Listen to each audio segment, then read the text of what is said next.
Halo semua, selamat datang kembali di Bahas Pendidikan pertemuan ke berapa sekarang? 11, 12, 12 ya. Udah mulai lost control nih.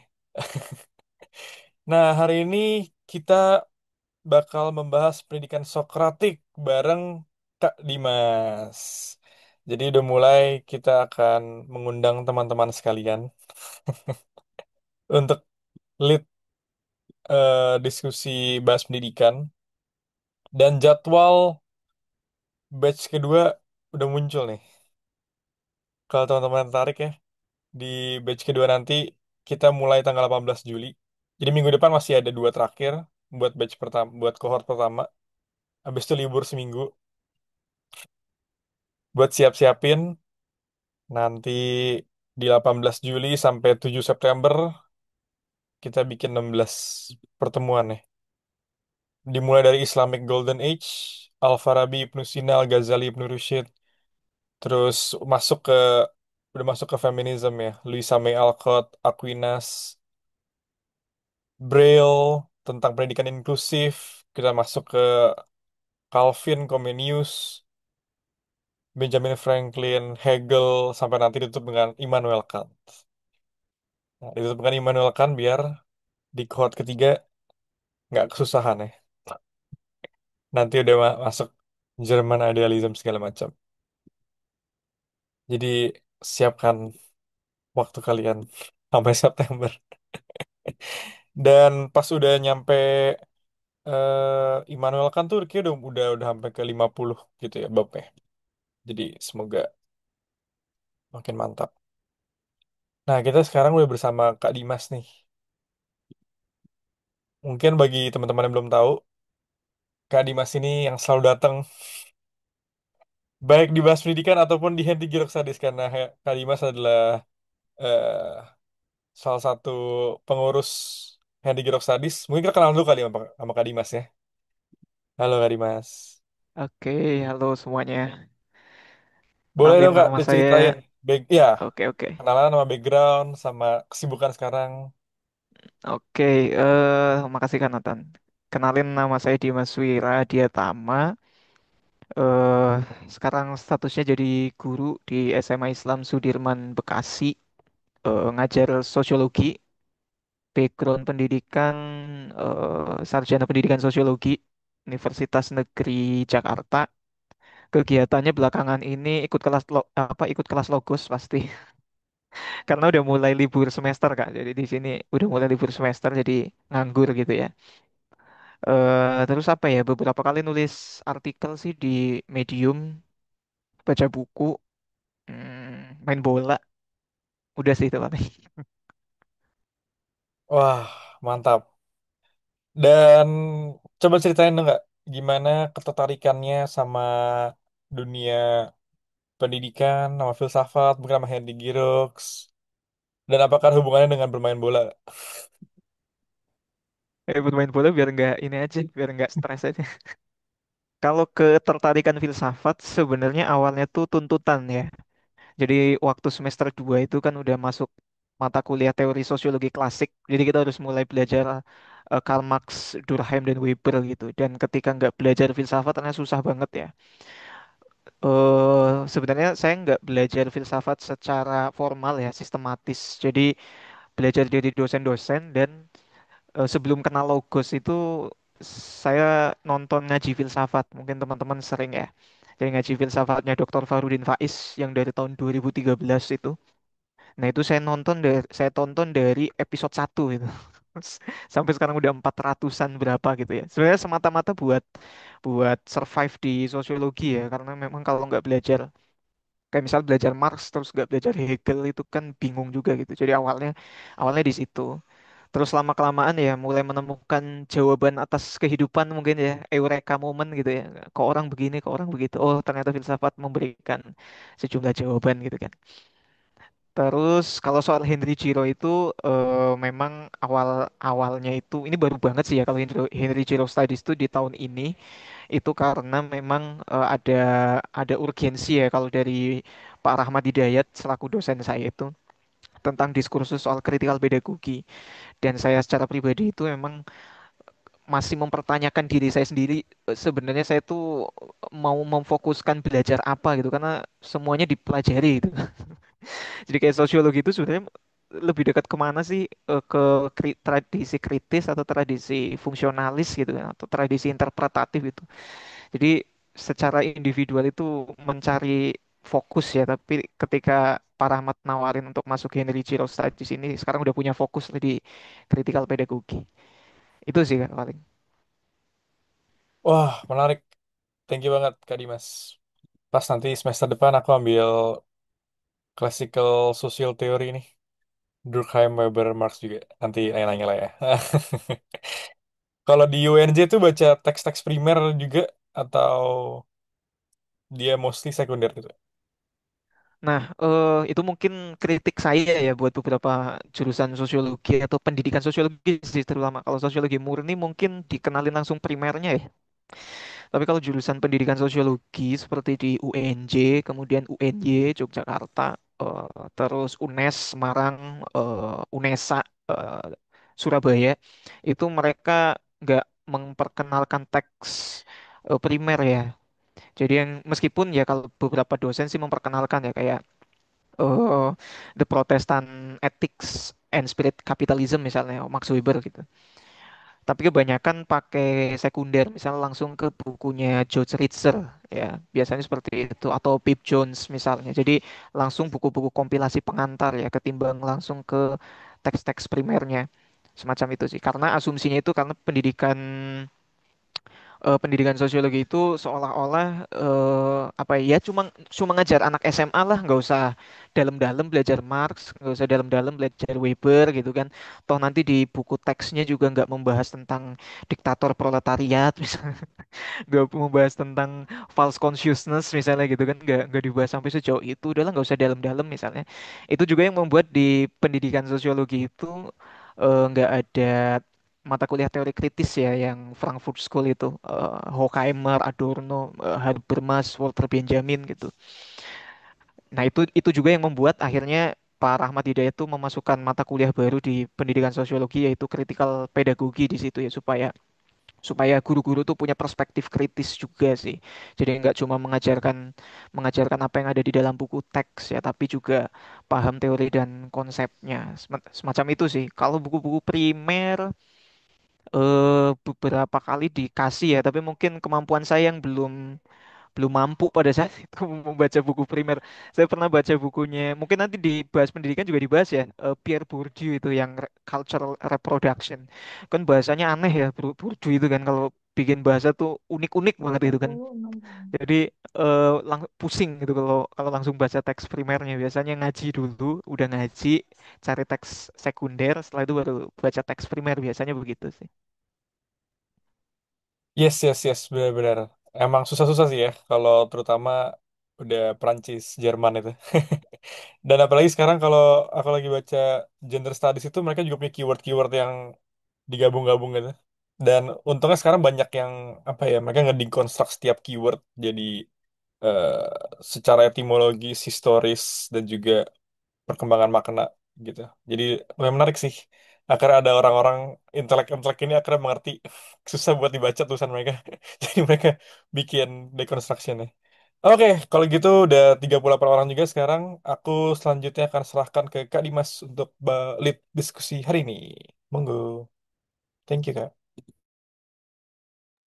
Oke, thank you Kak Nathan. Kita hari ini mau bahas Socratic Education ya. Seperti yang udah dijelaskan tadi di awal oleh saya sendiri, background saya sosiologi gitu. Jadi tidak membaca dan mempelajari teks filsafat, apalagi filsafat-filsafat klasik secara sistematis ya. Walaupun waktu kuliah ada mata kuliah filsafat ilmu, ada pengantar filsafat juga, tapi itu langsung dikasih bukunya Jostein Gardner yang Dunia Shopee itu, dijadiin bahan UTS waktu itu. Terus yang dibahas waktu di filsafat ilmu tuh Karl Popper, terus Ferdinand de Saussure, terus Thomas Kuhn gitu ya. Jadi nggak membahas teks tentang Socrates, Plato, Aristoteles macam itu.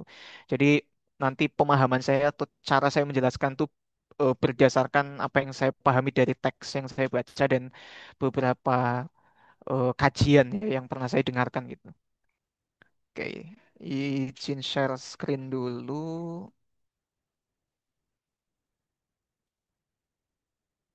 Mana nih ini saya? The Belgriff sebentar.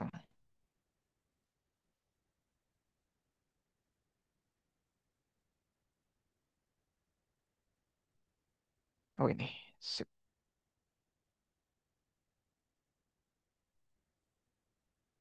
Oke, udah kelihatan ya, Kak ya? Oke. Yes.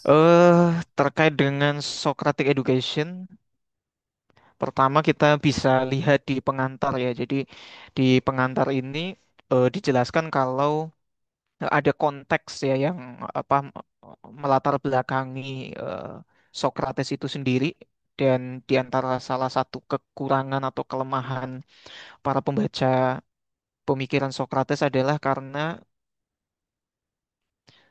Socrates itu tidak pernah nulis buku secara fisik ya. Jadi beberapa pemikiran Socrates yang kita pelajari itu berasal dari komentar murid-muridnya ya, atau tulisan murid-muridnya. Dalam paper ini disebutkan kalau ada tiga tokoh ya yang menjadi penerus pemikiran Socrates atau pihak-pihak yang menyebarkan gagasan Socrates. Plato pasti ya. Plato, kemudian ada Aristophanes dan Xenophon ya. Di situ dijelaskan kalau Plato yang teksnya itu paling otoritatif dalam menjelaskan Socrates ketimbang Aristophanes dan Xenophon ya. Jadi kalau kita belajar tentang pemikiran Socrates hari ini itu sedikit banyak berasal dari tulisannya Plato ya. Jadi dialog-dialog Plato dengan Socrates semacam itu. Karena Socrates sendiri tidak pernah menulis karya, tidak pernah menulis buku gitu ya. Tidak ada tulisan yang diwariskan oleh Socrates secara fisik.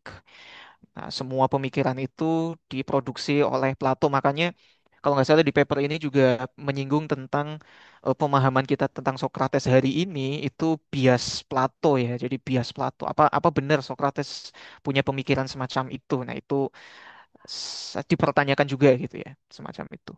Kemudian konteks pendidikan di Athena ya. Jadi sebelum kita masuk ke konsep dalam Socratic Education, di Athena sendiri pendidikan itu dibangun berdasarkan dua tradisi, yaitu tradisi puisi dan tradisi agama.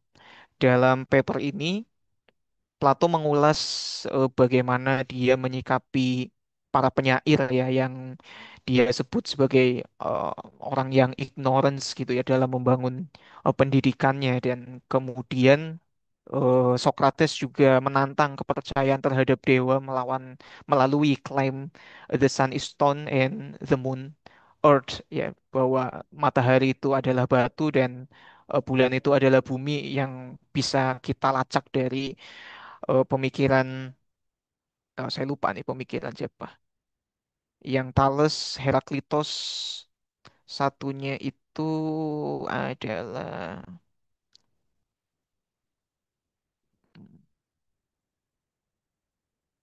Anaxagoras ya, satunya adalah Anaxagoras.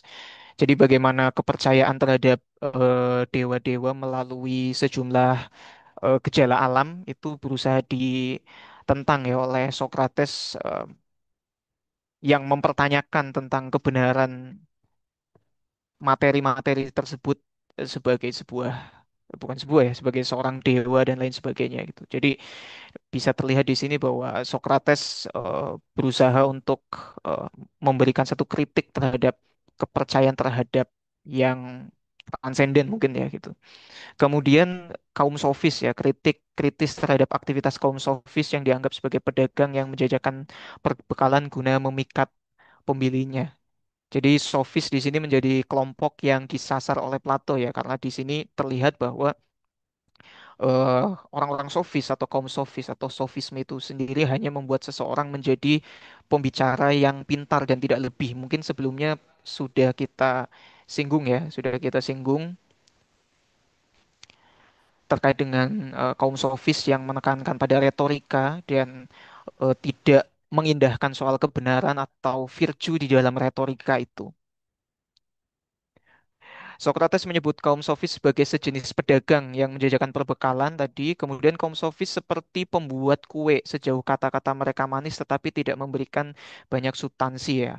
Kita udah ulas saya lupa di bagian apa tentang orang-orang sofis ya. Mungkin mirip-mirip dengan influencer atau buzzer hari ini yang memberikan pernyataan argumen tanpa ada substansi di dalamnya, ya, lebih banyak retorika di dalamnya, persuasi dan lain sebagainya.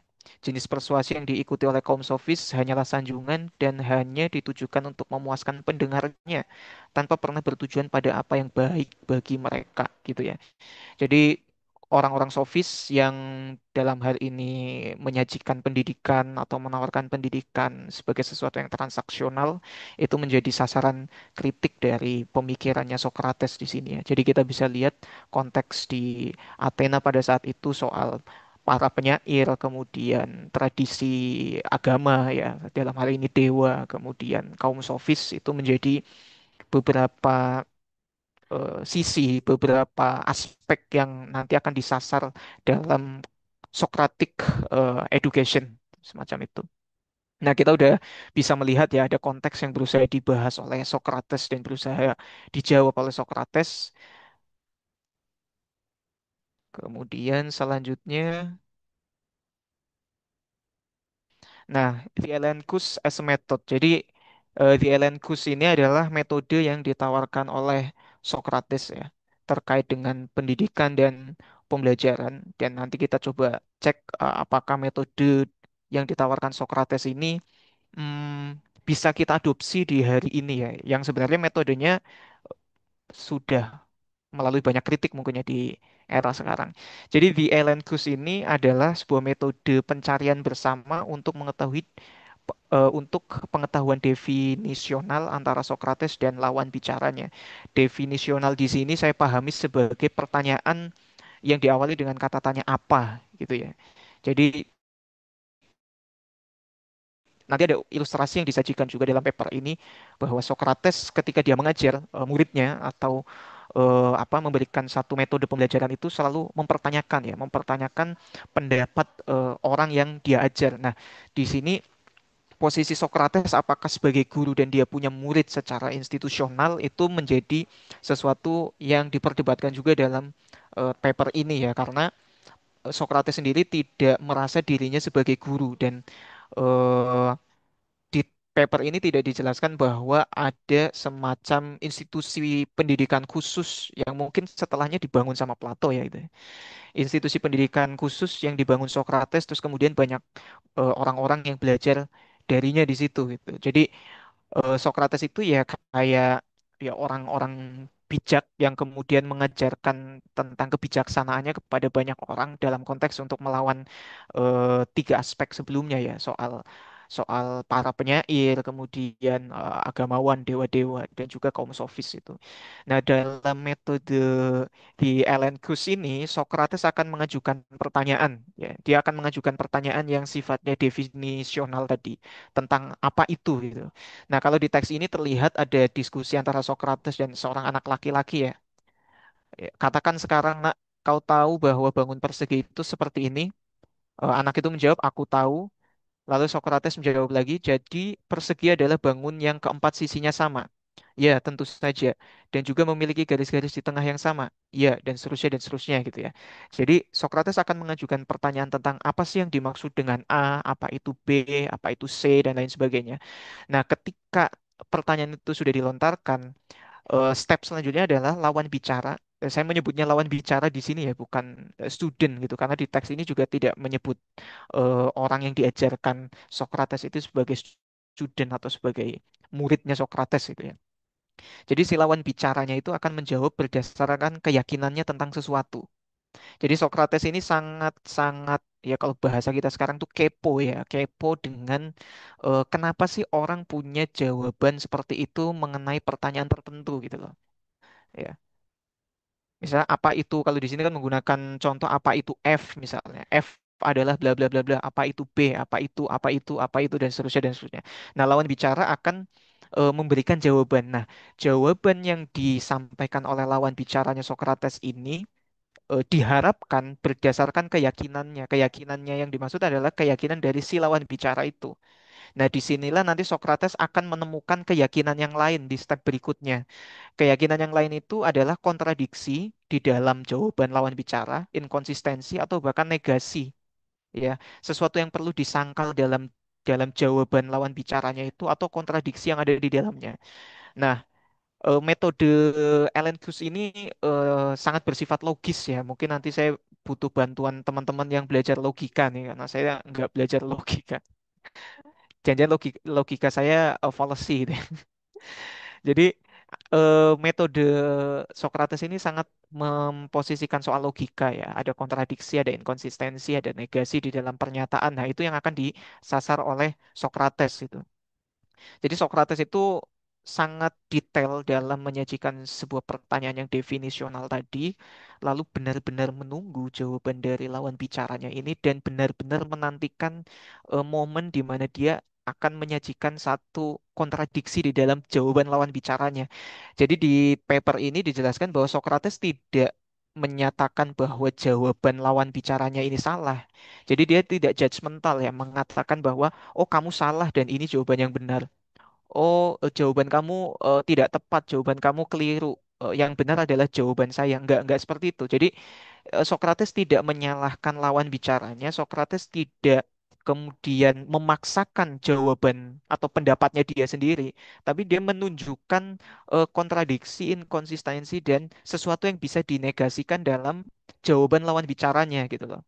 Nah, bagian ini nanti saya butuh bantuan mungkin ya teman-teman yang punya kemampuan untuk menafsirkan prinsip-prinsip logika ya. Tapi yang saya tangkap dalam metode Elenchus ini adalah pertama Socrates itu tidak tidak superior di hadapan muridnya ya. Kalau kita mau sebut murid misalnya, dia tidak superior di hadapan muridnya. Dia benar-benar menyimak ya bagaimana muridnya ini menjawab semua pertanyaannya. Lalu setelah muridnya ini selesai menjawab semua pertanyaannya, dia akan menunjukkan hal-hal yang kontradiktif ya, hal-hal yang inkonsisten di dalam jawaban itu gitu. Untuk kemudian nanti diperoleh jawaban yang lebih tepat gitu. Jadi metodenya dialogis ya. Jadi metodenya dialogis, tidak kemudian direktif ya, tidak kemudian superior dan relasi di antara Socrates dan muridnya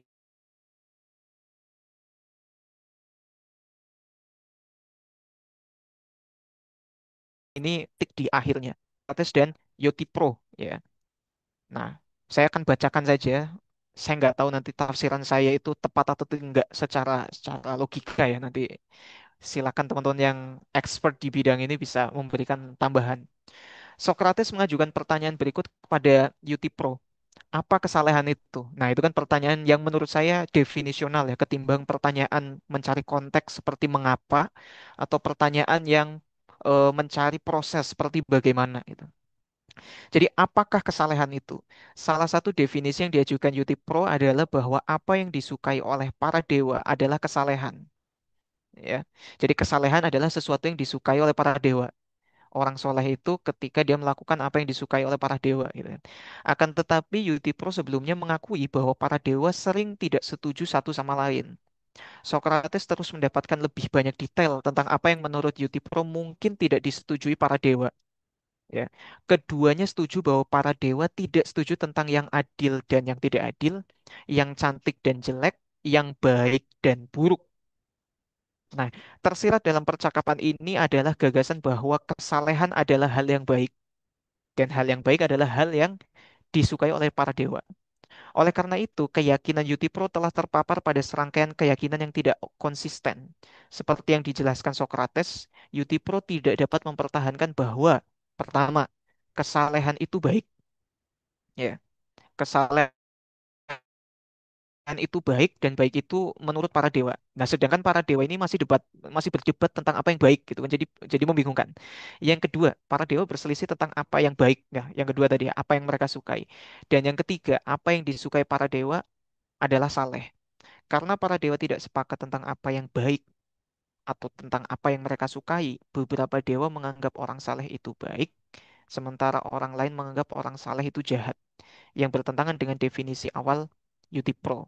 Nah, monggo nanti teman-teman memahami percakapan ini seperti apa, dan kalau kita kontekstualisasikan dalam pembelajaran sekarang, kira-kira percakapan dan dialog antara guru dan murid tentang konsistensi dalam berargumen itu bisa dalam wujud apa ya? Nah, kalau yang saya pahami dalam percakapan ini kan bahwa jawaban tentang apakah itu saleh itu tidak didapatkan karena ternyata para dewa sendiri belum belum fix nih tentang apa yang mereka sukai gitu loh. Jadi kalau kemudian saleh itu baik, sedangkan baik adalah sesuatu yang disukai para dewa. Nah, sekarang pertanyaannya para dewa sendiri belum belum menyepakati tentang apa yang disebut sebagai apa yang menurut mereka itu baik. Sehingga outputnya di tengah masyarakat, orang saleh itu bisa dianggap baik atau orang saleh itu bisa dianggap jahat semacam itu ya. Tapi pesan yang bisa kita lihat dari percakapan ini adalah soal attention to detailnya Socrates terhadap jawaban dari lawan bicaranya atau muridnya ya. Nah, di situ mungkin satu keterampilan yang perlu kita adopsi sebagai guru, yaitu mendengarkan semua jawaban siswa untuk kemudian tidak menyalahkannya, tapi menunjukkan kontradiksi atau inkonsistensi di dalam jawaban itu. Ya, ketimbang judgment ya, tapi lebih kepada menunjukkan kekeliruan, bukan kekeliruan ya, ketidaktepatan semacam itu ya. Nah, kesan terhadap metode Allen Guss ini, eh, saya nggak mau menyebutnya baik atau buruk ya, tapi ada kesan yang ditangkap dalam paper ini bahwa Socrates di eranya itu seperti lalat pengganggu tanpa henti mengganggu keyakinan lawan bicaranya.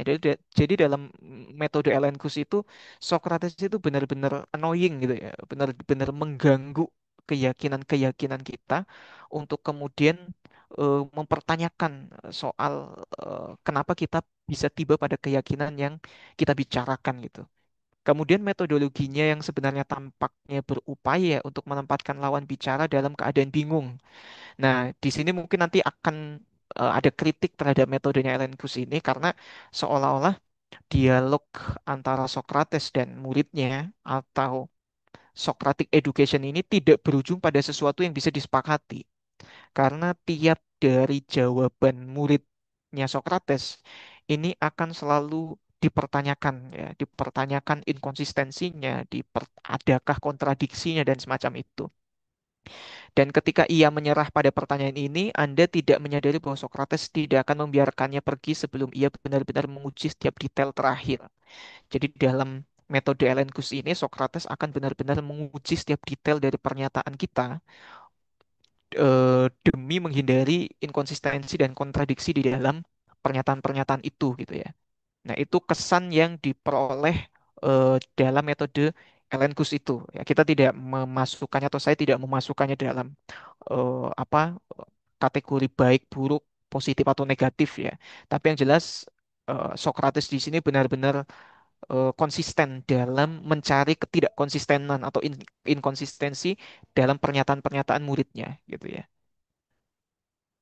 Nah, jadi Socratic education itu eh,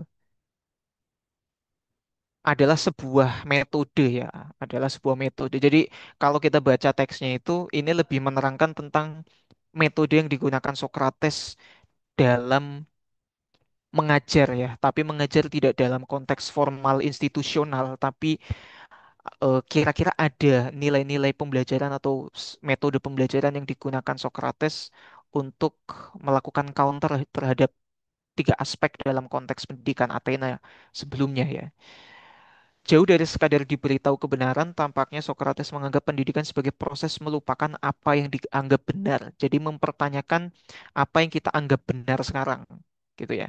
Mungkin kalau kita refleksikan hari ini, kebenaran-kebenaran itu kan menjadi sesuatu, ada yang sifatnya dogmatis, ada yang sifatnya absolut, ada yang sifatnya kaku dan lain sebagainya. Nah, di sini Socrates mengajak kita untuk melupakan ya, melupakan dalam arti itu mempertanyakan lagi apa yang kita anggap sebagai benar gitu. Karena jangan-jangan apa yang kita anggap sebagai benar itu tidak benar, atau apa yang kita anggap benar itu tidak bijak, ya tidak memenuhi unsur di dalam virtue misalnya, atau apa yang kita anggap benar, ini mungkin udah mulai masuk-masuk apa postmodern. Itu merupakan bagian dari bagian dari kebenaran yang dikonstruksi oleh kelompok tertentu misalnya gitu ya. Artinya kita tidak bisa berhenti pada satu kebenaran saja itu. Tapi kita diajak untuk mengkritisi untuk kemudian bahkan merevisi kebenaran yang selama ini kita pegang gitu. Jadi kebenaran itu tidak bersifat absolut kalau yang saya pahami dalam Socratic education gitu. Kemudian Socrates membawa lawan bicaranya dalam melahirkan ide-ide yang sudah tersimpan dalam diri mereka. Kecenderungan Socrates yang tidak judgmental, kecenderungan Socrates yang terus bertanya, itu sebenarnya pada dasarnya adalah upaya untuk membangkitkan atau melahirkan ide-ide yang sebenarnya tersimpan di dalam diri murid ya. Jadi melalui dialog saling bertanya itu sebenarnya kita itu berupaya untuk membangkitkan potensi-potensi yang ada di dalam murid semacam itu. Jangan-jangan mereka sebenarnya punya pemikiran alternatif, tapi karena relasi di antara guru dan murid yang bersifat vertikal misalnya itu membuat murid tidak punya cukup kepercayaan diri untuk mengemukakan idenya gitu loh.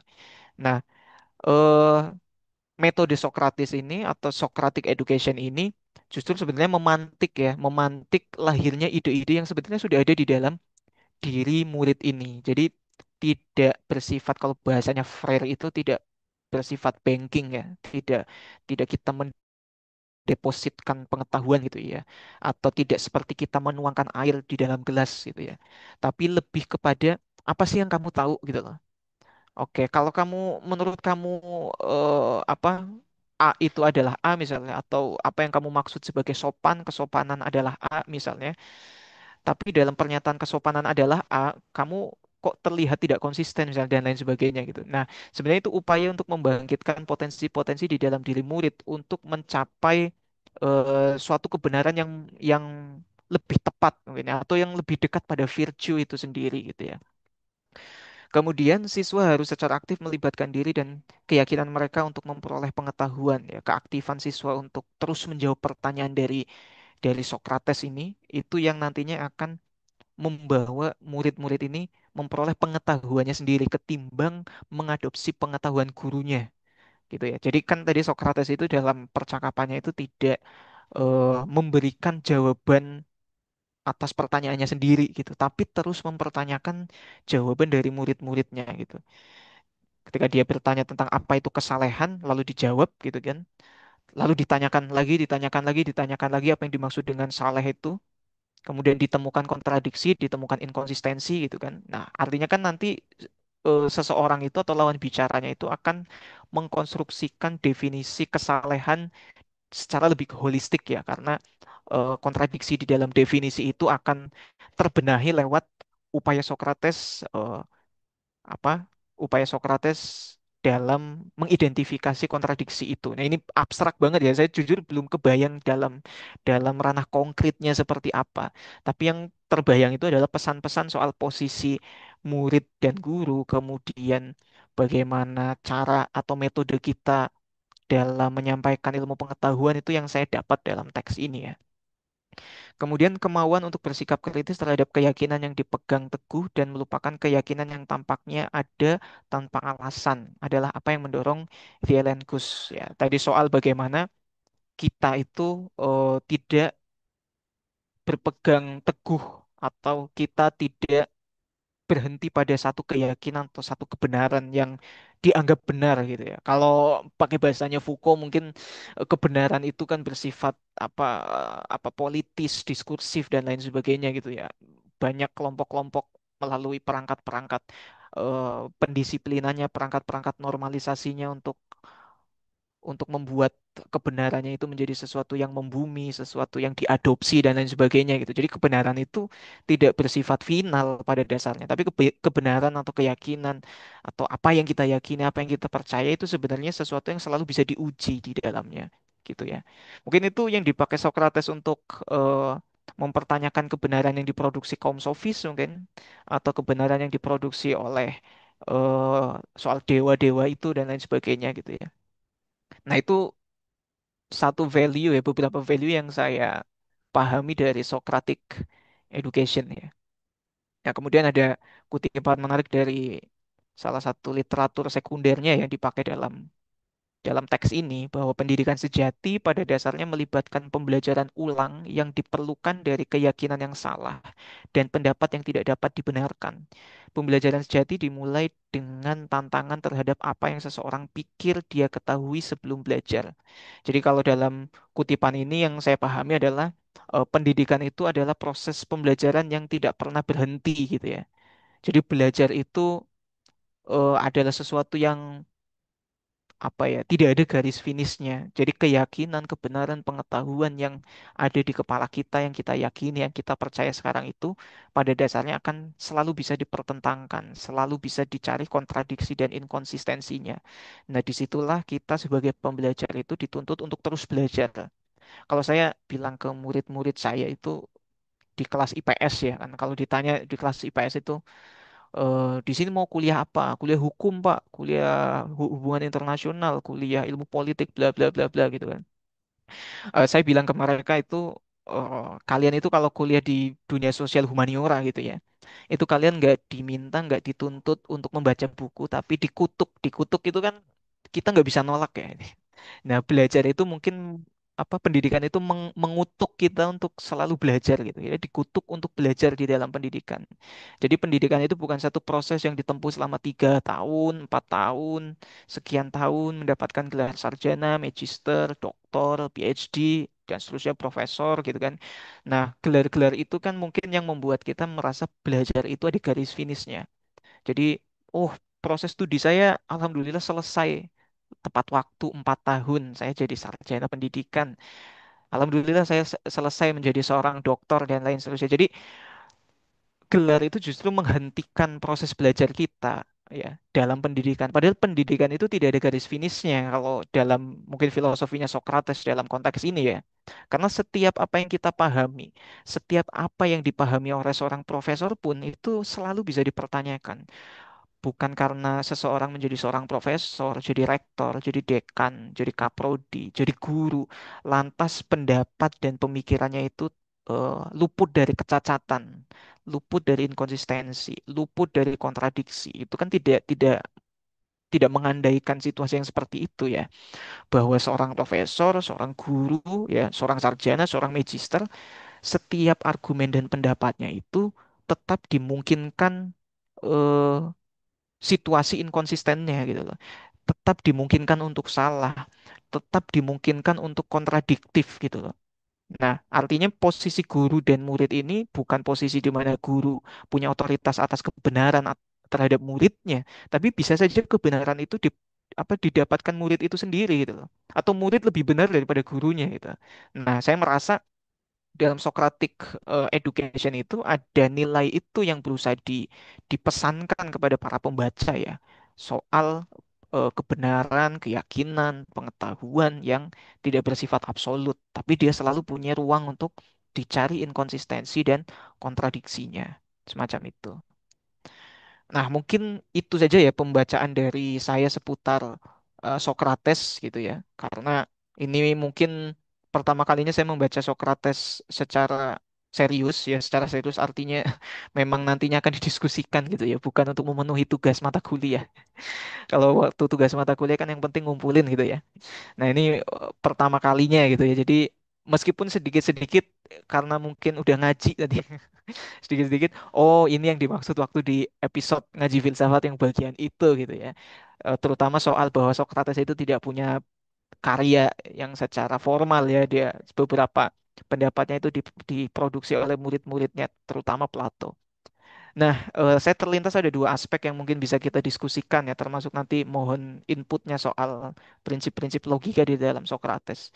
Yang pertama adalah oleh karena orientasinya yang selalu mempertanyakan keyakinan atau pengetahuan yang dimiliki seseorang, apakah Socratic education dapat membuat pembelajarnya mencapai suatu kebenaran atau kebajikan yang sejati ya, atau virtue yang sejati, atau ia akan terus berada dalam lintasan keraguan ya. Jadi terus mempertanyakan gitu.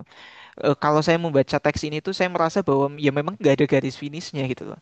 Jadi kebenaran kita yang kita yakini sekarang itu ya selalu punya punya ruang untuk dikritisi gitu loh. Jadi kalau kalau saya mau jadi apa mengambil sisi yang mungkin kontra terhadap Socratic education, metode Socrates ini tidak apa ya, membuat membuat kita itu nggak punya prinsip kalau menurut saya, kalau saya mau ngambil sisi yang kontra terhadap Socrates itu ya. Nah, jadi kita tuh kayak nggak bisa berpegang teguh pada satu prinsip karena prinsip yang kita yakini sekarang tuh ya sebenarnya kontradiktif dan inkonsisten gitu loh. Terus kita harus berpegang berpegang pada apa? Berpegang pada ketidakpastian atau berpegang pada lintasan keraguan itu. Itu yang pertama.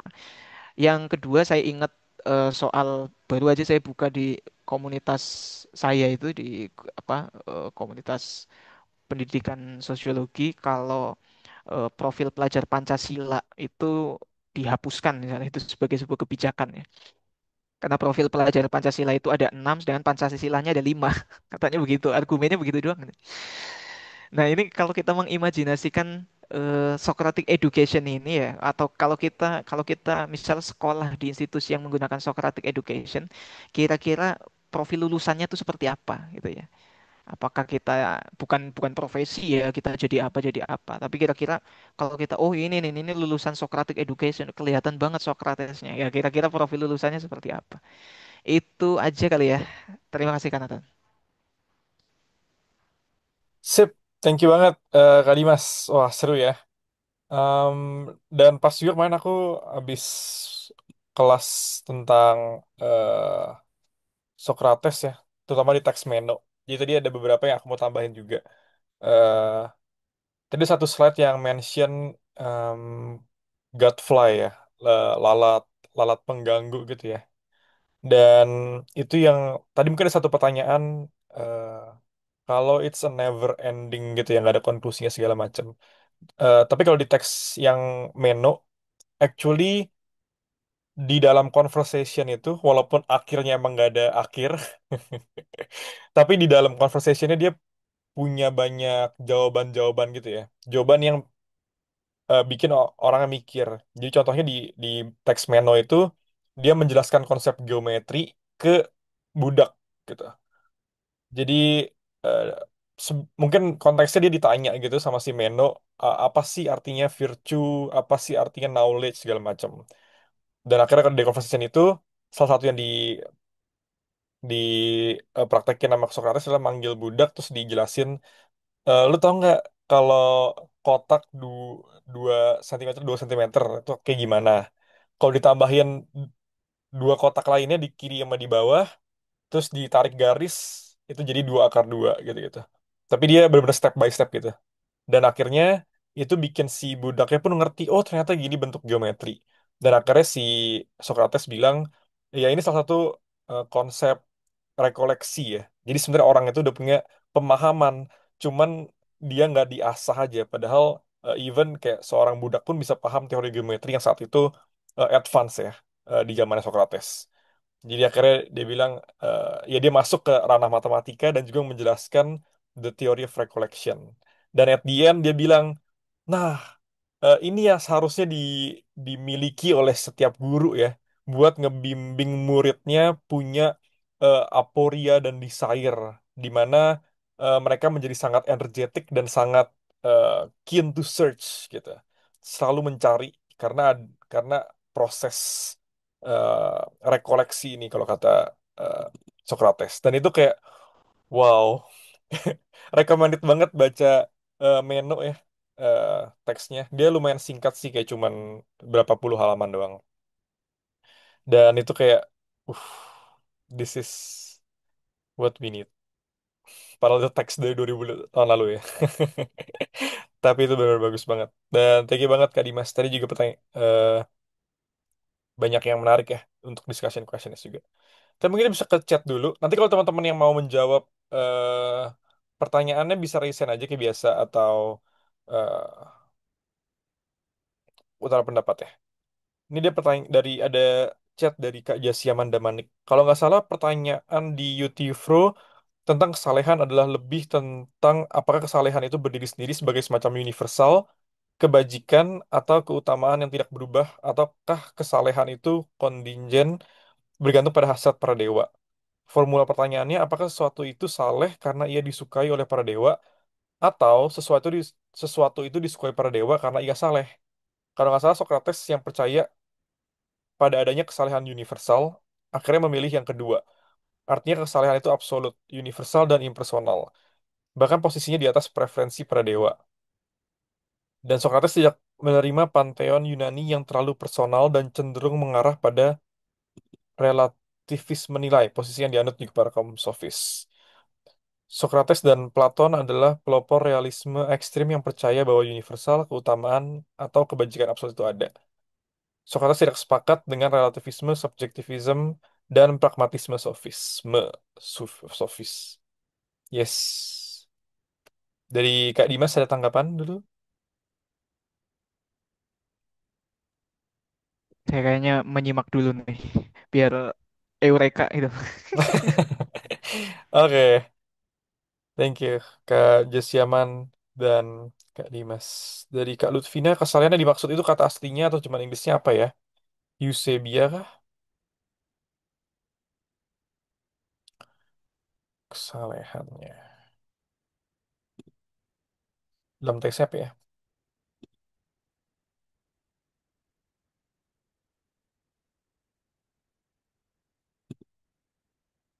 Nggak tahu nih. Nanti aku bisa cari ya. Eh, eh, eh, eh.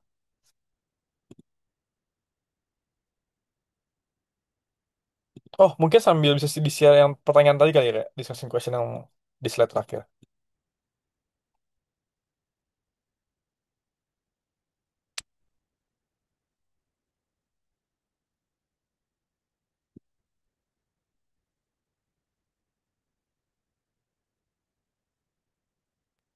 Saya share screen lagi pertanyaan discussionnya tadi.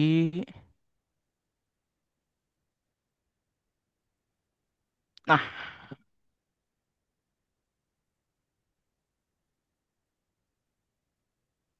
Yes. Dan mungkin kalau dari aku yang menarik, si Socratic Education ini fokusnya juga buat orang-orang itu ya, jadi energetik buat belajar gitu ya. Karena apa yang ditanyakan itu yang sangat berhubungan sama si lawan bicaranya. Even kalau itu melawan apa yang diyakini kan ya. Tapi kan itu yang menjadi firm belief dari si yang ditanya.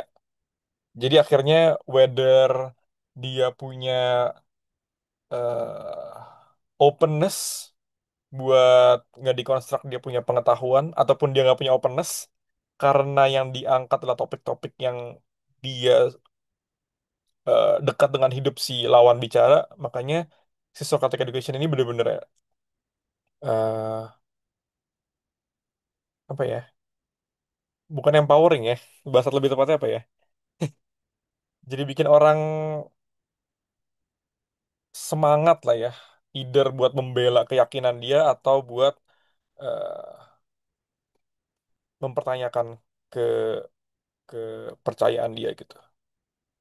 Dan akhirnya itu yang juga dipakai sama orang-orang yang sangat contextual learning ya. Karena how can a teacher contextualize the material yang bikin anaknya menjadi antusias dan juga semangat. Jadi si pembelajaran itu tidak stop di kelas ya, tapi di luar. Dia pakai the apori, bukan aporia ya nama Yunani apa ya itu? Agak susah ya kalau bacanya dia eh, ya aporia kan yang lebih ke puzzle nih, puzzlement gitu ya. Tapi ketika dia mulai bisa mengkonstruk puzzle-puzzle ini, itu yang jadi key. Dari teman-teman, ada yang mau menjawab, ada yang mau bertanya. Oke, Dimas ya, monggo kalam. Oke, thank you Kak Dimas, Kak Nathan. Ya, this is really impressive ya, impressive presentation. Kayak diajarin oleh seorang guru cara presentasinya inspiratif. Alright, saya menyimak tadi ya apa yang disampaikan dan melihat Socratic Education ini. Tadinya saya coba hubungkan dengan uh, approach pendidikan modern ini mungkin ada agak menyentuh ke inquiry based learning ya yang John Dewey, tapi kalau inquiry based learning itu fokusnya pada children kali ya untuk oh, investigasi, tapi memang selalu dimulai dengan pertanyaan-pertanyaan untuk menemukan jawaban-jawaban yang akhirnya guru biasanya tetap memberikan masukan yang relevan terhadap ini. Sedangkan kalau Socratic Education ini kayaknya lebih fokus pada andragogi ya, kayak pendidikan orang dewasa. Kalau kalau di anak-anak sepertinya mungkin tidak terlalu cocok. Dan saya melihatnya Socratic Education ini lebih fokus bagaimana seseorang itu menemukan jawaban-jawaban dari dirinya, dari pengalamannya, dari ide-idenya dan seterusnya, dan arahnya ke mentoring ya, kayak coaching, coach until ya kayak kayak sistem coachingnya untuk orang dewasa. Uh, ya, dan menurut saya ini menarik sebenarnya kalau diterapkan di dalam dunia perkuliahan. Tapi sayangnya di kampus itu kadang kita terlalu banyak menghadapi mahasiswa. Jadi mungkin dalam kelompok-kelompok kecil ini bisa diterapkan kalau kita ingin menerapkan Socratic Education. Nah, uh, menurut saya meskipun seperti Kak siapa tadi ya bahwa percaya bahwa ada absolut universal yang absolut ya. Tapi dari sini juga kita bisa melihat sebenarnya bahwa yang disampaikan itu kebenaran sejati itu is not from the human but bahkan lebih dari dewa-dewa. Jadi uh, there is not a single truth ya, tidak ada kebenaran tunggal atau absolut uh, untuk ditemukan. Tapi kebenaran itu bisa dari mana saja. Dan kebenaran itu tidak akan ditemukan. Karena itu akan berubah seperti yang disampaikan Kak Dimas. Like, when you are in this context, uh, kebenaran itu akan berubah lagi. Itu kan biasa dipengaruhi oleh banyak faktor ya, lingkungan, budaya, kemudian ideologi, pendidikan, dan sebagainya. Jadi, so there is no a single uh, truth. Kalau dihubungkan dengan paradigma ya, ini arahnya kepada pada paradigma kritis ya kalau dalam riset misalnya.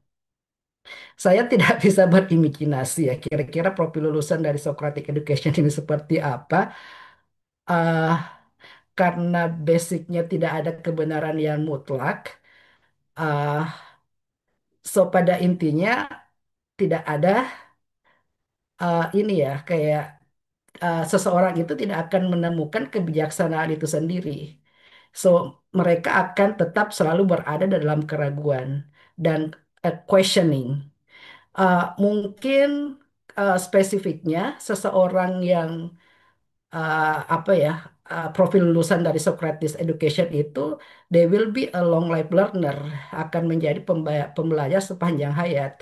Ya, sesuai dengan undang-undang kita ya, menuntut manusia Indonesia pembelajaran sepanjang hayat ya, walaupun kita tidak tahu juga pembelajar sepanjang hayat itu yang dimaksud dalam undang-undang seperti apa. Ya, itu dulu Kak Nathan, Kak Dimas, thank you.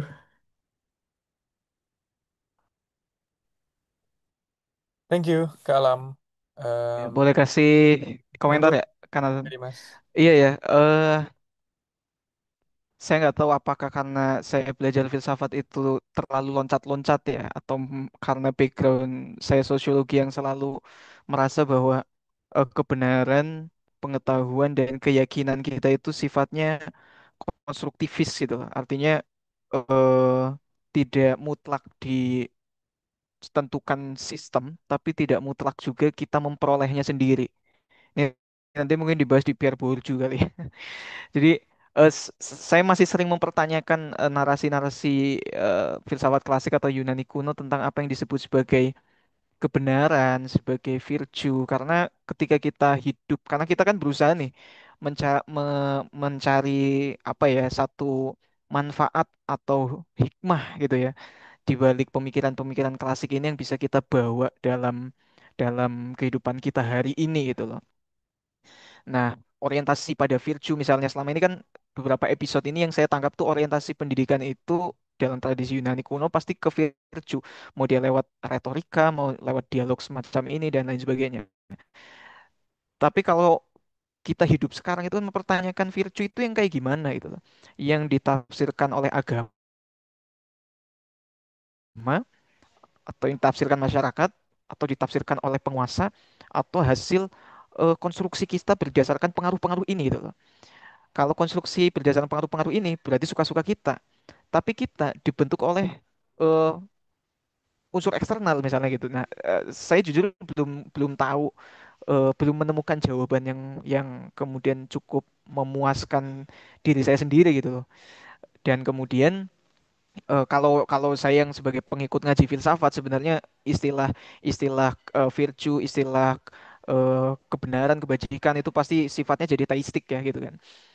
Sifatnya jadi teistik dan kemudian ya saya mencoba mengarahkannya selalu teistik gitu ketimbang kemudian mencari mencari unsur lain yang super power gitu kan. Kalau kita mencari kebenaran yang di luar yang teis, kalau saya pribadi gitu ya, semacam itu gitu. Jadi unsur soal apa kebenaran, kebajikan, keyakinan ini menurut saya apakah itu jadi semacam ya tadi saya nyebutnya sebagai kutukan ya, sesuatu yang ya harus kita jalani dalam kesehariannya gitu loh. Bukan kemudian berambisi untuk mencari apa sih finishnya gitu loh.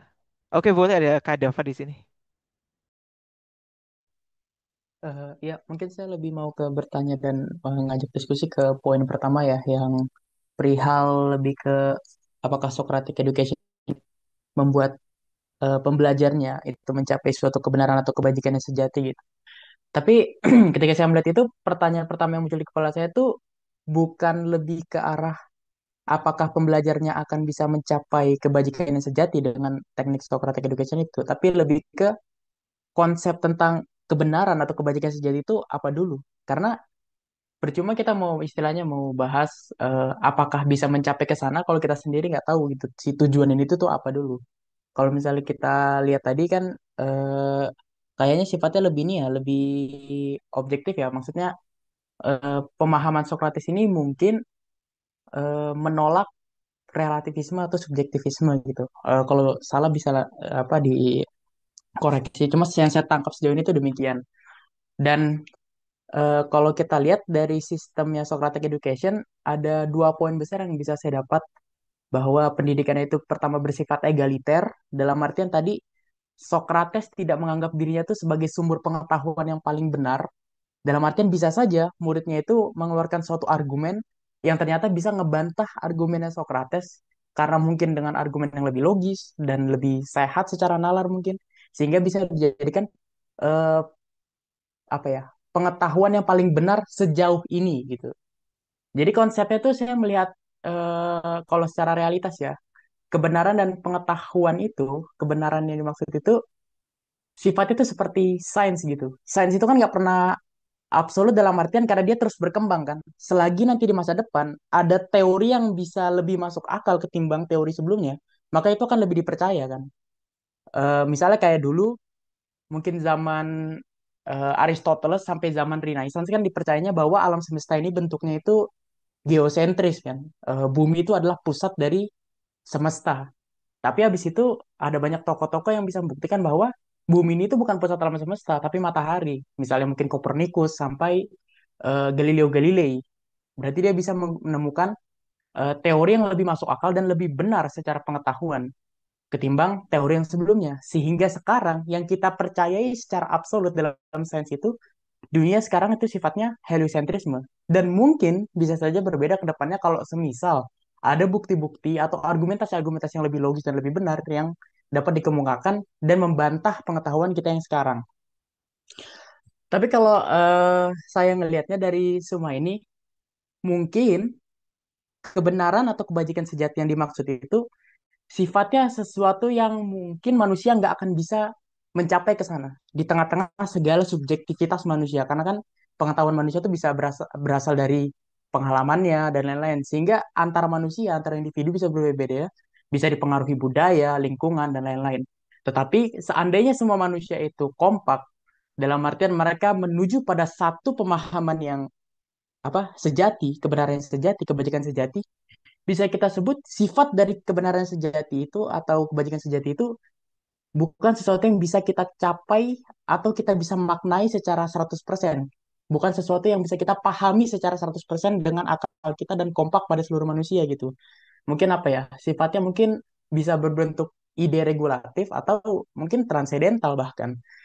Jadi eh, mungkin kalau saya sederhanakan, anggap saja kebajikan yang sejati atau kebenaran sejati itu hanya bisa dipahami oleh pengetahuannya Tuhan gitu. Namun dengan kita meyakini bahwa Tuhan memiliki kebenaran sejati, semua manusia berusaha untuk menuju ke arah situ. Jadi terdorong bahwa kebenaran atau kebajikan sejati itu menjadi kompas atau paradigma yang mendorong manusia untuk selalu mencari kebenaran. Mungkin dengan cara yang berbeda-beda, dengan perkembangan pemahaman yang akan berbeda-beda, tapi tetap mengarah pada satu tujuan yang sama. Kalau dianalogikan, seakan-akan manusia itu menuju pada satu titik yang sama, yaitu kebenaran sejati, namun melalui jalan tol yang berbeda, melalui mobil yang berbeda, melalui tantangan-tantangan di perjalanan yang berbeda-beda, dan mereka tidak mengetahui secara pasti jaraknya ke tempat yang sejati itu seberapa jauh, dan bentuk dari lokasi yang mereka tuju itu mereka nggak begitu tahu secara pasti, sehingga setiap orang yang berada di jalan yang berbeda-beda tadi itu memiliki imajinasi tentang kebenaran sejati atau lokasi yang dia tuju itu berbeda-beda juga. Subjektivitas manusia yang saya bilang tadi bergantung budaya dan tempat di mana tinggal. Tapi mereka semua tuh kompak bahwa mereka memiliki paradigma untuk pergi kepada satu tujuan yang sama, yaitu kebenaran atau kebajikan yang sejati. Sekalipun mereka masih belum bisa benar-benar tahu apakah mereka bisa sampai ke sana atau mereka bisa menggambarkan secara sama dan objektif gitu apa itu kebajikan yang sejati. Tapi setidaknya mereka semua bisa meyakini bahwa mereka sedang jalan menuju lokasi yang sama gitu. Sekalipun jalan yang berbeda-beda. Itu pandangan pribadi saya sih. Cuma ya bisa didiskusikan dan mungkin bisa dibantah kalau ada argumen yang lebih kuat. Silakan. Thank you Kak Dava. S- Saya makin eureka. Sebelum ke Kak nih kan Nathan, paparannya Kak Dava tuh ngingetin saya sama pencarian saya soal definisi cinta itu mirip-mirip kayaknya. Ya kan, cinta itu apa? Katanya cinta baik tapi menghasilkan KDRT gitu ya. Jadi definisi cinta misalnya dalam dalam konteks itu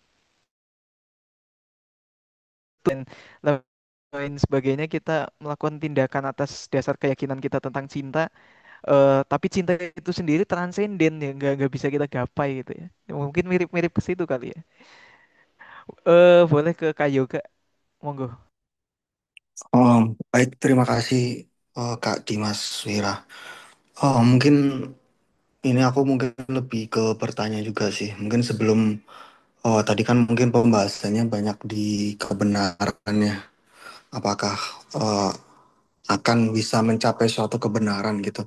Cuman ini aku mungkin bertanya dari sisi, ini mungkin juga dari perspektif eh sudut pandang modern kali ya. Kalau melihat metode pendidikan Socrates ini kayaknya kok aku ngerasa apa ya, orang yang kita tanya ini harusnya memang punya apa ya, logika yang sama kali ya, atau mungkin pengetahuan yang sama sehingga ya mungkin akan terjadi diskursus yang kemudian mencapai sebuah kebenaran, entah itu eh, mungkin kita berdebat soal kebenaran mana yang mungkin bisa dicapai. Cuman dari sisi apa ya, sistem pendidikan Sokratesnya ini yang aku tanya aja sih, bener gak sih kalau misalkan ternyata ini tuh sistem yang memang persyaratannya adalah dalam tanda kutip ya harus orang-orang yang punya logika yang bagus juga, sehingga diskusinya tuh lebih konstruktif, artinya ada modal pengetahuan yang manapun juga. Kalau kita melihat di masyarakat kita sekarang ya itu dimiliki oleh orang-orang kelas menengah, minimal menengah ke atas lah ya. Artinya Sokrates, pendidikan Sokrates ini mungkin akan lebih bagus juga, atau mungkin akan mudah berkembang gitu di ranah menengah ke atas gitu ya, karena dan ini akan susah diterapkan di kelas sekolah atau mungkin lingkungan yang mungkin masyarakat ke bawah, karena kalau masyarakat ke bawah kan pasti fokus utamanya kan di perut ya, mereka mungkin juga nggak, atau mungkin mereka juga nggak apa, eh tidak berpikiran, tidak punya modal pengetahuan yang kuat, artinya ini cukup elitis juga sih. Sokrates, pendidikan Sokrates ini aku melihatnya seperti itu sih, tapi aku pengen gambaran juga sih seperti apa sih sebenarnya mungkin, dan juga ini agak, eh Sokrates ini juga agak tidak melihat satu indikator kaitannya dengan emosi kali ya, karena namanya keyakinan itu pasti mengakar kuat, dan kalau di bukunya siapa tuh, yang ada gajah, aku lupa deh. Nah itu intinya emosi ini cukup kuat untuk untuk tidak bisa diubah gitu. Dan keyakinan ini menurutku juga agak susah juga ya, kalau misalkan eh akan sangat panjang lah diskusinya. Nah, artinya proses proses Sokrates, pendidikan Sokrates ini juga sebenarnya sebuah proses yang panjang gitu. Nah itu sih aku pengen tanggapannya aja sih terkait dua hal itu tadi. Terima kasih.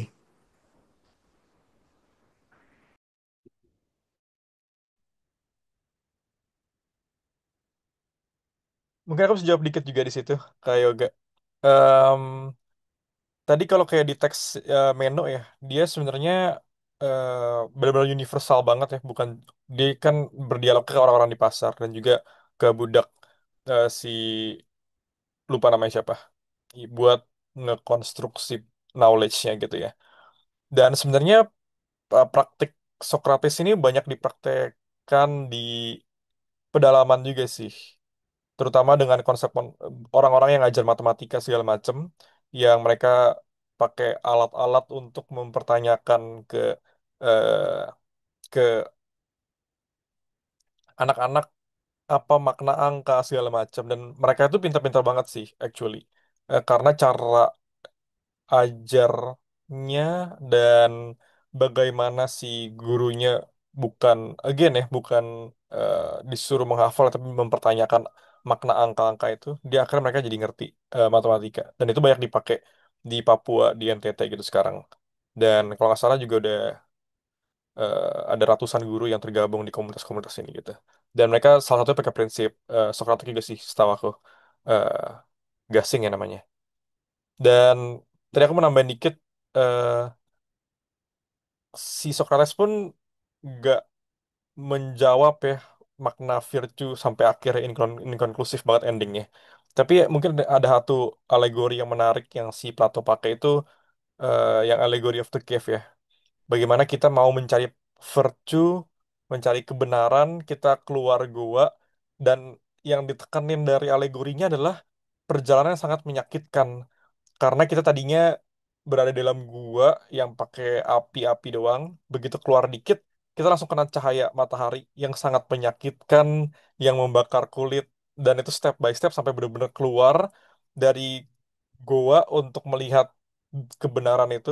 Tapi akhirnya, eh, ya itu lagi ya, sangat menyilaukan, sangat panas dan segala macam. Dan akhirnya orang-orang balik lagi ke alegori.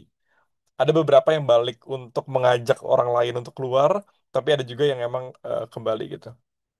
Dan itu eh, dia menekankan lebih ke proses untuk mencari virtue atau knowledge-nya itu ya, lewat perjalanan panjang dan sulit dan menyakitkan.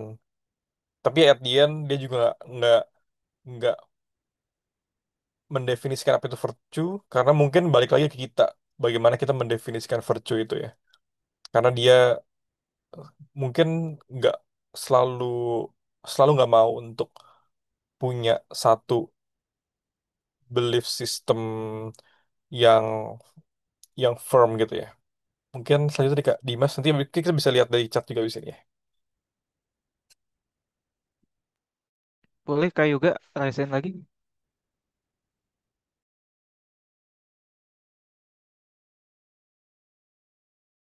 Kayak belum diturunin tadi. Udah terjawab. Sorry, sorry. Belum diturunin aja. Oke, baik. eh izin menanggapi tadi Kak Yoga ya soal elitis ya. Dalam tadi dalam experience-nya udah dijelasin kan Nathan ya. Mungkin dalam perkembangan teorinya gitu ya. Nah, itu yang kemudian mungkin diturunkan dalam tradisi pemikiran kritis modern ya, soal bahwa kita perlu melihat kebenaran, keyakinan dan lain sebagainya itu tidak dalam kerangka yang seolah-olah kita berada dalam posisi yang sama gitu ya, tapi kita berada dalam kelas-kelas tertentu yang ini agak Marxis sih, kelas-kelas tertentu yang kemudian ada ya kelompok tertentu yang mengatakan apa mendapatkan keuntungan dan lain sebagainya itu mungkin pelengkap setelahnya ya, pelengkap setelahnya karena ya kalau kita belajar Marxisme kan Marx melihat bahwa mengapa pemikiran-pemikiran itu kok terlihat jauh di atas langit dan tidak menyentuh apa yang ada di bumi gitu ya, yang menyentuh keseharian kita. Kita sibuk membicarakan soal idealisme dan lain sebagainya tanpa melihat bahwa relasi material di antara masyarakat inilah yang menjadi problem utama gitu. Nah, itu mungkin jawaban-jawaban pertanyaan itu kemudian dijawab oleh pemikir-pemikir pasca pencerahan, pemikir era modern semacam itu ya. Kalau saya memahaminya begitu sih.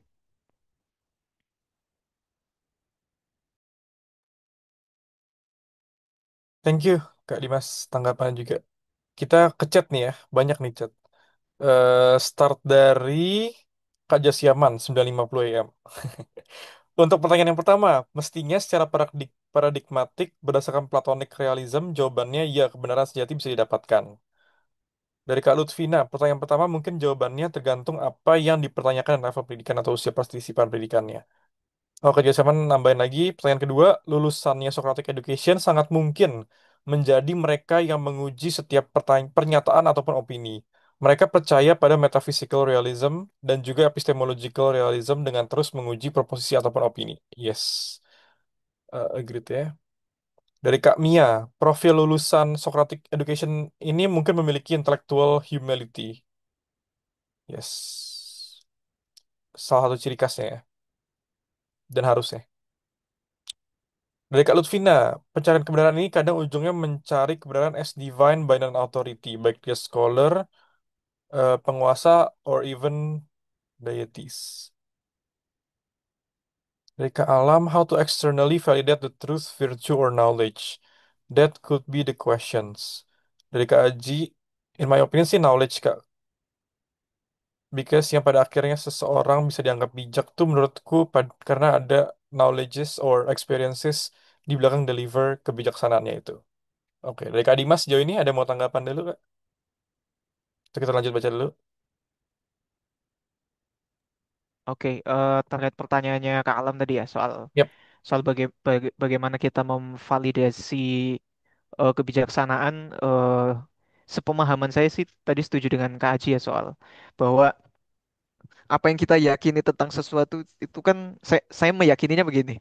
Apa yang kita yakini tentang sesuatu, tentang apa yang kita anggap benar, itu kan berdasarkan apa yang kita ketahui sekarang ya.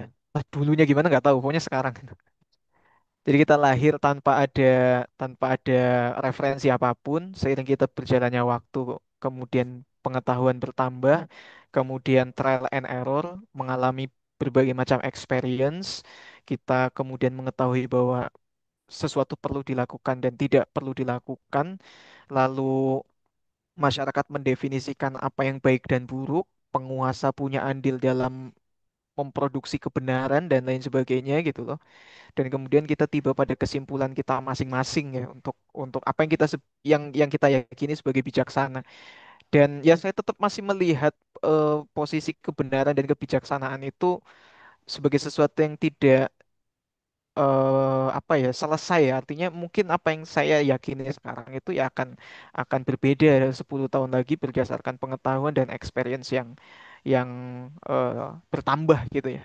Itu sih Kak. Oke. Thank you tanggapan Kak Dimas. Lanjut lagi nih. Dari Kak Dava. Apakah bisa disimpulkan bahwa bukan pengetahuan sejati yang sifatnya subjektif, melainkan manusia mencari nyalah yang subjektif. Ini mungkin konsepnya Immanuel Kant ya, terutama kalau dilihat di kritisismnya, yang dia membreakdown dulu kapasitas manusia dalam mencari pengetahuan, termasuk batasan-batasan indrawi dan akal. Oke, monggo Kak Dimas. Menarik nih. Apakah pengetahuannya subjektif atau manusia mencarinya lah yang subjektif? Apakah pengetahuan subjektif atau gimana ya? Coba. Ya, subjektif, objektif dan subjektif itu saya kadang bingung juga ya apa yang disebut subjektif itu. Karena menurut saya subjektivitas itu bisa diobjektivasi gitu ya. Enggak, ini saya kayaknya penganut konstruktivis deh saya. Jadi apa yang kita anggap subjektif itu pada periode tertentu terobjektivasi ya, diyakini oleh banyak orang dan menjadi objektif, dan yang objektif itu kemudian memengaruhi subjek-subjek itu untuk tiba pada kesadarannya masing-masing gitu loh. Jadi kalau kita berusaha mencari jawaban antara yang subjektif dan objektif itu, ya, so far ya, pemahaman saya berhenti, mungkin nanti bertambah sih. So far berhenti di paradigma konstruktivis di dalam sosiologi itu ya. Bahwa ini sebenarnya subjektif dan objektif ini sifatnya tuh reproduktif gitu ya. Dia akan terus terus dibangun ya seiring dengan interaksi antar manusia, interaksi antar masyarakat ya, proses internalisasi dan objektivasi itu akan terus terus berlanjut, dan apa yang kita anggap benar hari ini di kemudian hari akan berubah, dan apa yang kita anggap tidak benar hari ini di kemudian hari juga akan berubah gitu. Mungkin keyakinan akademis saya masih di situ kali ya. Yes, menarik ya. eh Mungkin di apa yang objektif, apa yang subjektif ya. Misalnya kalau kita nganggap Kak Dimas objektif ya. 20 tahun lagi ketika semua selnya udah berganti, raut mukanya berganti, semuanya berganti, apakah Kak Dimas masih menjadi Kak Dimas yang sekarang? Atau Kak Dimas sudah menjadi subjek yang berubah, yang terus berubah, dan pemahaman Oh kita ya, tentang Kak Dimas selalu berubah. saya ada pengalaman begini Kak. Hmm. 2 tahun ini saya jadi wali kelas, dan di di 2 tahun ini saya punya murid yang eh, dia itu nggak masuk hampir 1 bulan, gitu ya. Nggak masuk hampir 1 bulan. Dan ya sebagaimana tradisi sekolah di kita gitu ya, anak nggak masuk itu dilabeli sebagai malas, tidak layak, whatever lah, buruk lah gitu, dipahami sebagai sesuatu yang buruk. Terus setiap kali rapat kenaikan kelas itu ya selalu dipertanyakan keburukan anak ini gitu loh. Nah, tanpa kita pernah tanpa kita pernah berusaha untuk mengetahui eh, pengetahuan dia tentang, atau keyakinan dia tentang sekolah gitu loh. Kenapa dia tidak mau sekolah dan lain sebagainya. Dan sebagian dari rekan-rekan saya ini kadang menutup mata soal unsur eksternal yang membentuk anak-anak ini gitu loh. Jadi seolah-olah anak yang buruk ini kenapa dia tidak bisa masuk itu murni karena relasi dia di dalam sekolah gitu loh. Sedangkan ya, keyakinan saya soal soal anak-anak ya, mereka akan dibentuk oleh tidak hanya lingkungan, dan yang disebut lingkungan itu sekarang kan sudah ganda ya, bukan cuma lingkungan fisik tapi juga lingkungan digital gitu loh. Jadi mungkin dia nggak bergaul sama kelompok-kelompok tertentu yang penyimpang misalnya, tapi apa yang dia tonton tuh sedikit banyak juga punya pengaruh gitu. Nah, seringkali di antara kita guru-guru itu melepaskan konteks-konteks itu untuk memahami memahami dia secara objektif gitu ya. Nah, ini memahami dia secara objektif gitu loh. Jadi tidak dilihat aspek-aspek yang lain, kemudian kita melakukan judgement terhadap si anak gitu. Nah, ini perdebatan juga tentang subjektivitas dan objektivitas tadi gitu loh. Ketika ya mungkin mereka melihat fakta anak ini tidak masuk sebagai fakta yang bersifat objektif, ya itulah kebenarannya gitu kan. Tapi saya merasa fakta objektif yang dianggap oleh rekan-rekan saya ini tidak berlandaskan satu satu pemahaman yang holistik, bahwa dia dia tidak masuk ini mungkin karena trigger yang lain, bukan semata-mata dia sebagai anak yang buruk dan tidak mau masuk, tapi ada pengaruh bahwa dia punya pacar, bahwa orang tuanya bercerai, bahwa kemudian dia dibebankan target akademis oleh orang tuanya gitu kan. Semacam itu sih, itu mungkin pengalaman saya untuk selalu berdebat dengan rekan-rekan saya tentang apa sih penilaian yang disebut sebagai penilaian subjektif dan objektif dalam dalam konteks itu. Thank you, Kak Dimas. Kalau ada yang mau menjawab lagi, monggo. Kita lanjutkan objektif-objektif. Tapi kita masuk ke dari Kak Jasiaman lagi nih. Satu, arising a questions. Two, observing the particulars or evidence. Three, induction. Generalizing the observed particulars to acquire the universal. Four, understanding the necessity of the universal. Five, deduction. Applying the universal to the particular question in step one. Ini menurut Dr. Peter Criff di bukunya Socratic Logic. A logic text using Socratic method, Platonic questions, and Aristotelian principles. Hmm, menarik. Dia coba menstrukturkan Socrates yang kadang seringkali tidak terstruktur ini ya. Dan tidak dan inkonklusif buku-bukunya. Dialog-dialog ya maksudnya. Oke, menarik.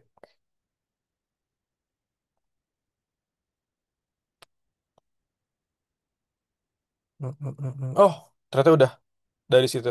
Dari Kak Dimas, mungkin ada tanggapan dulu.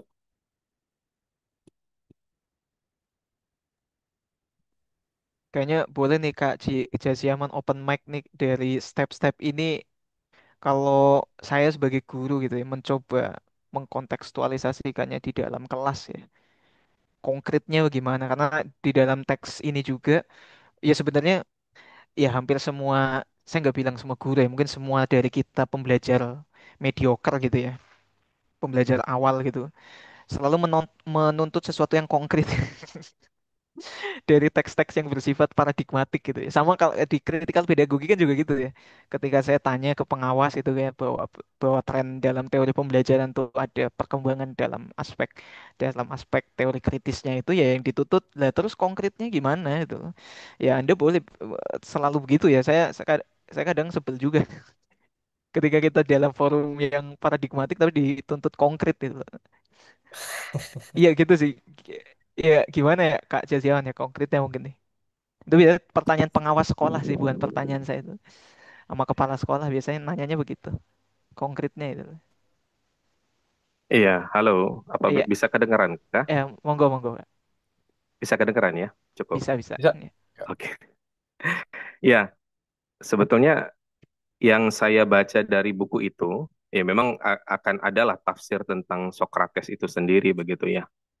Jadi banyak filsuf yang kontemporer juga menafsirkan Sokrates. Cuman memang ya salah satu ini di Socratic Logic yang dia karang gitu ya, yang dia tuliskan itu betul bahwa dia mencoba melihat struktur di balik dan itu sebenarnya sesuatu yang lumrah itu yang memang dilakukan oleh para komentator begitu ya seperti itu. Jadi dia ini memang seorang pembelajar Sokratik bahkan Peter Criff sendiri membuat dialog Sokratik boleh di Google sekarang mungkin Peter Criff membuat dialog Sokratik misalkan when Socrates meets Immanuel Kant gitu ya. When Socrates meets René Descartes, when Socrates meets siapa gitu. Bahkan ada kalau saya nggak salah JFK gitu ya, seperti itu. Jadi boleh di Google, itu dia bahkan membuat dialog sendiri ya berdasarkan. Jadi dia benar-benar tidak hanya melihat struktur itu, tapi dia bahkan menciptakan yang baru gitu.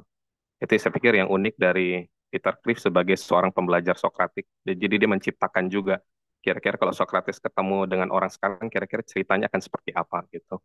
Tapi maksudnya kalau tadi kembali ke yang tadi ke masalah apa steps tadi itu ya. Sebetulnya Socratic method itu kalau dari berdasarkan buku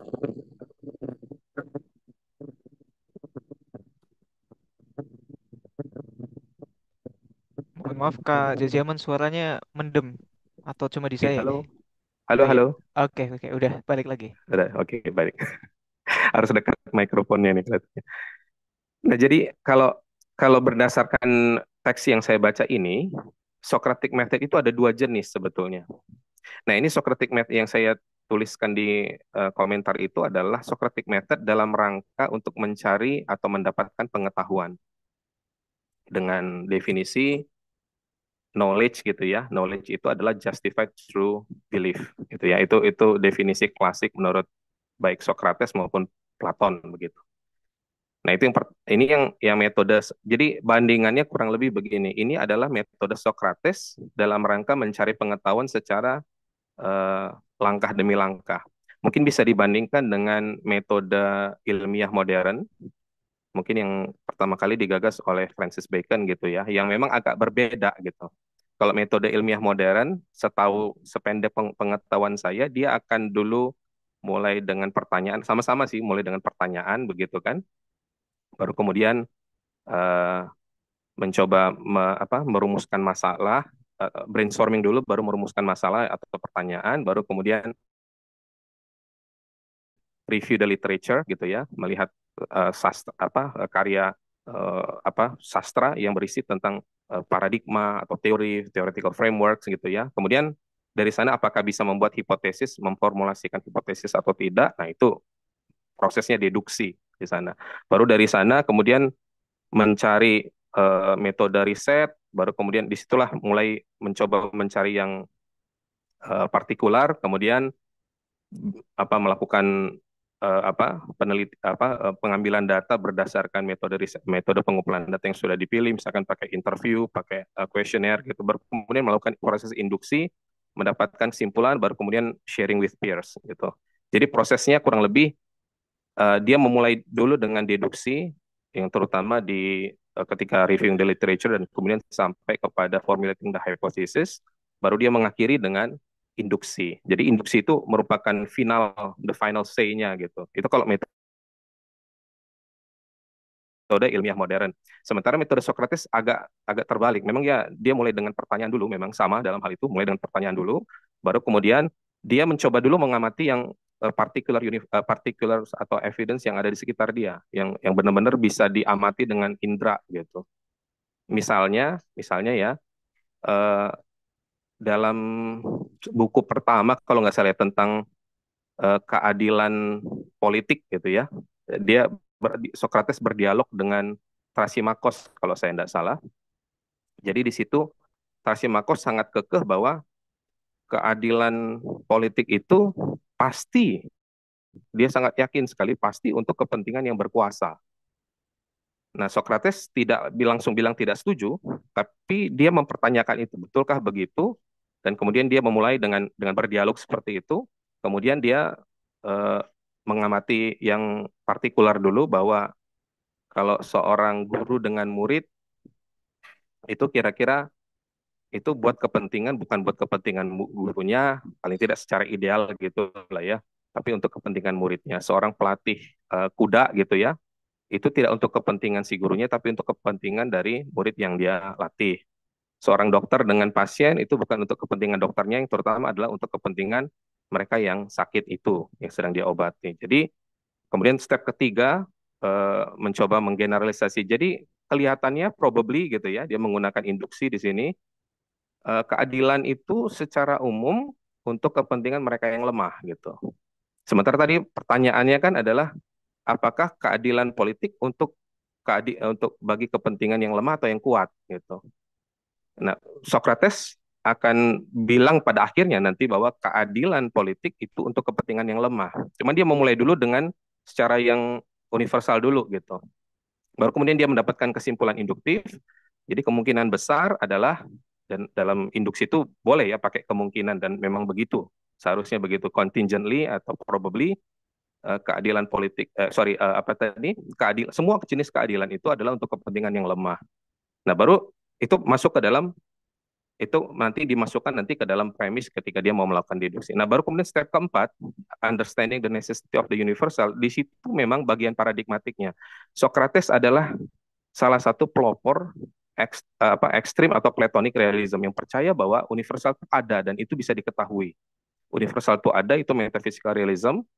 Bahwa yang universal itu bisa diketahui, itu adalah epistemological realism. Sama, Plato juga begitu cara berpikirnya. Aristoteles kurang lebih juga sama, cuman mungkin dia agak sedikit lebih balance dengan dunia empirisnya begitu. Nah, kemudian step terakhir adalah di proses deduksi adalah dia membuat silogisme begitu, bahwa semua uh, uh, jenis keadilan akan mengacu kepada kepentingan yang lemah. Premis premis mayornya, premis minornya adalah keadilan politik itu adalah sejenis keadilan atau salah satu bentuk keadilan. Karena itu konklusinya adalah keadilan politik pun pasti akan untuk kepentingan yang lebih lemah, bukan untuk kepentingan yang lebih kuat. Itu cara dia melihat Socratic method dalam artian memperoleh pengetahuan gitu ya. Nah, memang Socratic method yang sering dibicarakan orang, memang Socratic method yang tadi mungkin sedikit yang dipaparkan tadi begitu, yang dalam artian bagaimana ketika dia digunakan untuk mengajar. Itu pun betul, itu pun Socratic method, tapi lebih konteksnya berbeda karena dia mau melihat bagaimana belajar itu melalui proses tanya jawab dengan asumsi, lagi-lagi sebenarnya ada asumsi realismenya Plato ya, sebetulnya yang percaya bahwa kita manusia itu terlahir sebetulnya kita udah punya pengetahuan dalam dunia ide sana gitu. Jadi tugas dari guru adalah sebenarnya tidak membuat menghadirkan pengetahuan atau membuat pengetahuan, mengkonstruksi pengetahuan baru buat murid, tapi lebih menemukan atau discovery, bukan invention, tapi discovery terhadap pengetahuan. Dan karena itu, murid itu dianggap sebagai semacam wanita yang hamil, yang kemudian bidannya adalah si gurunya gitu. Jadi merasakan proses tanya jawab, ketika anak itu lahir, anak itulah yang secara metafor itulah yang dianggap sebagai pengetahuan. Jadi pengetahuan itu bukan dikonstruksi, tapi pengetahuan itu adalah di discovered gitu. Itu cara berpikir Socrates, ya setahu saya sih seperti itu ya. Nggak tahu mungkin ada tafsir-tafsir lain begitu. Itu jadi kemudian makanya proses tanya jawab tadi menggunakan elenchus gitu kan, menggunakan kalau bahasa Latinnya itu kalau nggak salah reductio ad absurdum gitu ya. Dia akan mencoba mempertanyakan sampai nanti deduksi gitu ya. Jika A, ini ya asumsinya kita, dia bilang saya percaya A. Socrates nggak setuju dengan itu, tapi dia nggak akan bilang saya tidak setuju, tapi dia akan bilang oke kalau A maka B, kalau B maka C, sampai nanti ketemu di kondisi di mana itu bertentangan dengan akal sehat. Kalau di dalam logika itu kira-kira akan ketemu kondisi di mana P dan tidak P pada saat yang bersamaan, dan itu secara umum itu absurd disebutnya atau paradoks gitu ya, atau impasse atau self contradiction. Jadi akhirnya oke, berarti kita nggak bisa jalan terus nih, kita menemui jalan buntu, balik lagi ke awal. Berarti kalau tadi kita asumsikan A, apakah itu A? Akhirnya lawan bicaranya, interlokutornya akan bilang oh ya kayaknya bukan A, harusnya seharusnya tidak A. Oh ya udah, berarti begitu gitu, seperti itu. Nah itu bisa seperti itu cara mengujinya pakai Elenchus. Bisa juga mengujinya menggunakan, kalau ditarik lebih awal lagi, menggunakan first principle seperti itu. Jadi prinsip-prinsip dasar, misalkan aksioma-aksioma seperti itu ya. Satu tambah satu sama dengan dua, atau misalkan kalau di geometri misalkan apa, dua dua garis dalam bidang datar Euclidean, dua garis sejajar nggak mungkin berpotongan satu dengan yang lain gitu. Itu adalah pernyataan aksiomatik yang diakui kebenarannya secara akal sehat, tapi tidak bisa dibuktikan baik secara induktif maupun secara deduktif gitu. Itu sih. Jadi ada dua jenis sebetulnya istilah Socratic method kalau paling tidak menurut Dr. Peter Cliff ya yang saya baca. Nah, segitu dulu. Terima kasih, terima kasih. Mohon maaf nih agak lama. Oh, mantap, mantap. Jadi saya jadi tahu nih Pak. Kan kalau nggak salah di apa capaian pembelajaran sosiologi itu di bab penelitian juga harus menjelaskan bedanya induksi dan deduksi itu. Saya masih sering kebalik-balik. Monggo Kanatan dilanjut. Yes, itu benar ya, menarik ya, tentang teori of recollection. Karena aku fokusnya di Meno ya dulu, kemarin. Jadi si rekoleksi ini bentuk untuk mencapai pengetahuan di masa sekarang dari yang dikubur gitu ya. Jadi ada konsep penguburan nya. John Dewey dengan inquiry based learningnya dipengaruhi juga oleh Socratic education. Yes, Dewey ini mungkin kayak hampir semua lah ya. Kritika periode Freire juga pakai Socratic education. Abolitionist teachingnya Betty Love juga pakai Socratic education. Semua pakai Socratic education sih. Buat eh, bikin, mungkin bukan buat aporianya ya, tapi buat amazement gitu. Nggak tahu kalau di bagian aporia siapa yang nerusin. Karena itu juga menarik ya, buat bikin orang-orang jadi super puzzled akan dirinya sendiri. Karena guru menjadi Godfly. Apa tadi? Lalat pengganggu ya. Oke, menarik, menarik. Mungkin kalau dalam konteks kelas seperti ini ya. Inquire, ask questions, discuss, reformulate, research, reflect, identify resources, access knowledge, evaluate. Do the resources address the questions? Do they raise new questions? Construct, reformulate, expand, synthesize. Yes, banyak caranya ya. Tadi aku udah share juga ada satu website socraticmethod.net ya kalau nggak salah. Dia banyak eh, kasih contoh juga buat penggunaannya di kelas. Dan ada banyak conversation Socrates yang dimasukin juga di situ. Terutama yang tentang geometri gitu ya. Dia Socrates dengan Thrasymachus di Republik. Yes. Republik. Yang Allegory of the Cave juga di Republik ya. Jadi baca Republik sama Meno ya guys. Oke, ada lagi teman-teman yang mau kasih pendapat? Wih, kita udah 1 jam 40 menit BTW. Lumayan juga ternyata ya, nggak berasa ya. Udah hampir 2 jam.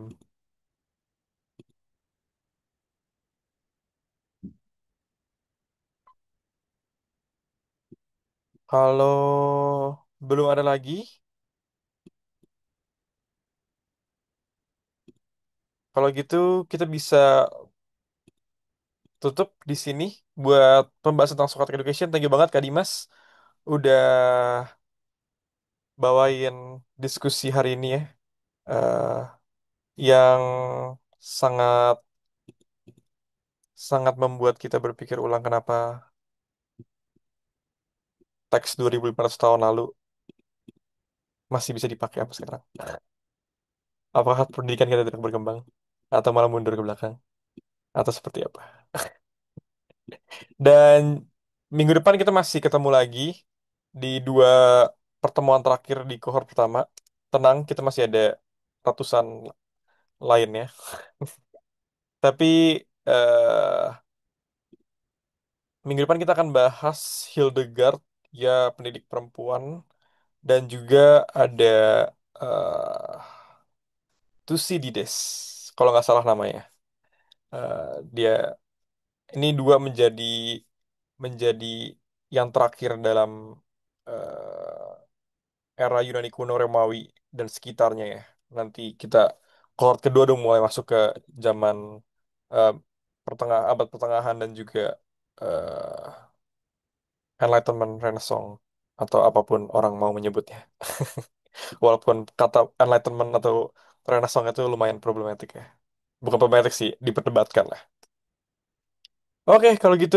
Oh, dan juga kita hari Sabtu tetap minggu depan ada kelas tentang apa ya? Aku cek dulu. Education and Pedagogy in an Era of Disposability. Nanti ini juga dibawain sama temen aku yang lagi kuliah di Oxford dan disertasinya tentang bell hooks, Freire, segala macam lah. Jadi hopefully kita bisa belajar lebih banyak minggu depan. Oke, thank you banget teman-teman semua. Selamat malam dan sampai bertemu minggu depan. Thank you Kak Dimas. Sampai ketemu setiap minggu Kak Dimas. Oke, thank you, Kak. Bye-bye. Terima kasih. Thank you PSPK udah bikin Zoom ya.